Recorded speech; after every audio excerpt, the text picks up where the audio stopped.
കഴിഞ്ഞ 42 വർഷത്തിലേറെയായി ജനസേവകനായ ഒരാളെയാണ് പരിചയപ്പെടുത്തുന്നത്. ദുരന്തമുഖങ്ങളിലെല്ലാം ആദ്യം ഓടിയെത്തുന്ന മഠത്തിൽ അബ്ദുൽ അസീസ്. ജനസേവനത്തിനൊപ്പം തിരഞ്ഞെടുപ്പിലും ഒരു കൈ നോക്കുകയാണ് അസീസ്.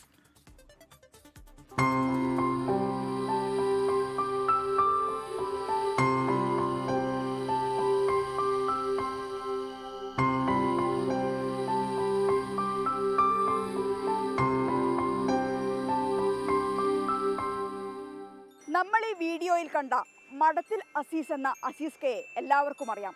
ഇതുപോലെ കഴിഞ്ഞ 42 വർഷത്തിനിടെ 4228 മൃതദേഹങ്ങളാണ് അസീസ് ക പുറത്തെടുത്തിട്ടുള്ളത്.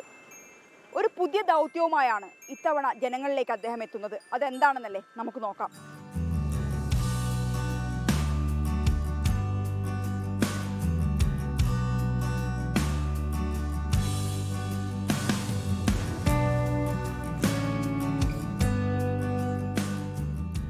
ഇതാദ്യമായല്ല മഠത്തിൽ അബ്ദുൽ അസീസ് മത്സരിക്കുന്നത്.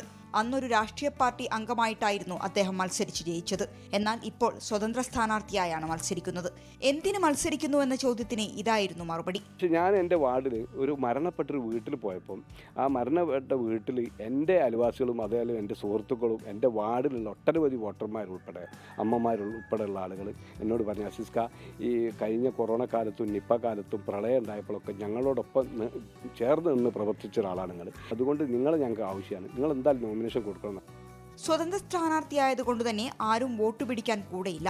എല്ലായിടത്തും ഒറ്റയ്ക്കാണ് എത്തുന്നത്.